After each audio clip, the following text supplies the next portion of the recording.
Right. So last time we touched on generating traffic, didn't we? Loads of ways to get eyeballs on your offers. But the thing is, James, sometimes, like even with all that traffic, it just doesn't feel like it's converting into actual sales as much as it should, you know? Absolutely, Emma. And that's precisely why, for this episode, we're really diving deep into conversion optimization. Because frankly, getting traffic is one thing, but getting that traffic to do something, to actually take action, that's where the real magic happens, isn't it? It's not just about more visitors, it's about getting more from the visitors you already have. Okay, so it's not just about piling on more traffic then. It's about like making the existing traffic work harder. How do we even begin to think about that though? Like, what does conversion optimization actually encompass for an affiliate? Well, it's quite broad, but at its heart, it's about tweaking elements of your promotional efforts, be it your landing pages, your emails, or even your social posts, to increase the percentage of visitors who complete a desired action. For us, that's typically clicking your affiliate link or hopefully making a purchase. So things like clearer calls to action, better copywriting, streamlining the user experience, it all plays a part. So, where do we start? Obviously, the landing page is paramount. You know, if you're sending traffic somewhere, that page has got to be, well, spot on. We need compelling headlines that immediately grab attention, right? A visitor lands and they need to know instantly what's in it for them. Oh, totally. Like, if I click on an ad and the page doesn't immediately tell me why I'm there or what the benefit is, I'm just going to bounce. So compelling headlines, absolutely. What else though? Like, what about the actual text or the images? Does that like really make a difference? Massive difference, Emma. You've got to use persuasive copy, really focusing on benefits, not just features. People buy solutions, not just products, you know? And clear, concise language, none of that waffle. And then crucially, your call to action, your CTA. It needs to be super prominent, absolutely unambiguous, and compelling. Don't just say click here, say get your free guide now, or start boosting your sales today. See the difference? It makes people want to engage. And images? Yes, high quality, relevant visuals that support your message are vital. Okay, so good headlines, benefit-driven copy, strong CTAs. That makes a lot of sense. But I feel like sometimes, even if all that's there, there's still a bit of a wall. Like people are hesitant to actually commit, you know? How do we break through that hesitation? That's where trust comes in, isn't it? People are naturally skeptical, especially online. So you need to pepper your pages with social proof. Things like testimonials, case studies, even just showing how many people have already bought or signed up. Reviews are gold, absolute gold.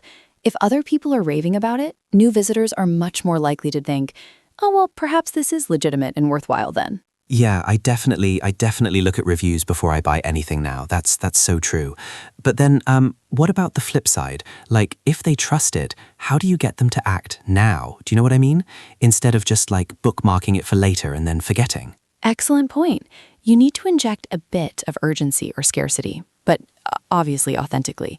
Limited time offers, countdown timers, announcing only X spots left, if it's true, of course. These can really nudge people over the line. But, Emma, a crucial point. Don't fabricate scarcity, because once people see through that, you've lost all credibility. Just, find genuine reasons for them to act promptly, like special launch price ends Friday. So once we've got our conversions dialed in, what's next? Like, is it just rinse and repeat? Just try to get more and more people into that optimized funnel? Or is there more to like advanced scaling? Oh, there's absolutely more, Emma. That's when we start thinking big. The first port of call for scaling, once you're converting well, is diversifying your traffic sources. You might be brilliant at SEO, but what about paid ads? Facebook, Google, TikTok, they all offer a massive reach. Or maybe explore like native advertising, or even guest posting on other blogs that have, similar audiences. Don't put all your eggs in one basket, ever. Wow, so it's not just refining what you're doing, it's actually like branching out into completely new areas for traffic. That sounds like a lot to manage. How do you keep track of all that without like totally overwhelming yourself? That's a very fair question. The trick is to systemize and track meticulously. You start small with a new channel, Test it, scale what works, and then only then consider the next one. Don't try to launch 5 new traffic sources simultaneously, or you'll definitely spread yourself too thin. But the key is to have multiple avenues for visitors, so that if one platform changes its algorithm, you're not left completely high and dry, you know? Right, so once you've diversified your traffic and you're scaling up, the workload inevitably increases. And this is where you start thinking about automation and delegation. You simply can't do everything yourself indefinitely, Emma, especially if you're aiming for significant growth. You need to free up your own time for the strategic stuff. That makes sense. I can already imagine, like, managing multiple campaigns, writing new content, updating old stuff. It'd be a full-time job and then some. So what kind of things are we talking about automating? And when do you know it's time to, like, outsource? Automate repetitive tasks first, always. Email sequences, social media posting, even certain aspects of data reporting. There are tons of tools for that. Think about, Zapier for linking different apps, or Buffer for scheduling. As for outsourcing, it's time when you're spending too much time on tasks that aren't directly generating revenue or that someone else could do more efficiently. Like if writing 100 articles for your blog is slowing down your ability to, say, optimize your paid ad campaigns, then hire a content writer. Your time is far too valuable, isn't it, to be doing everything yourself? And finally, Emma, underpinning all of this scaling and optimization is data. You absolutely must be tracking everything and constantly analyzing your results.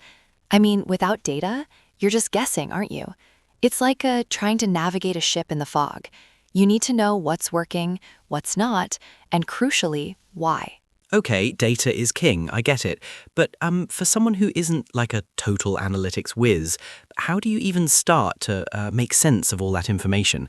Like, what are the key metrics we should be looking at to really inform our decisions for scaling? Start with your conversion rate, obviously. See where people are dropping off. Then look at your cost per acquisition, your CPA. How much is it costing you to get one customer? And then your return on ad spend, your ROAS, if you're doing paid ads. A/B testing is incredibly powerful too. Test different headlines, different CTAs, different images. Just change one thing at a time, see what performs better. And don't be afraid to pivot if something's just not working. The market's always evolving, so your strategies must too. It's a continuous cycle of test, measure, adapt, scale. That's really how you build a truly robust and profitable affiliate business.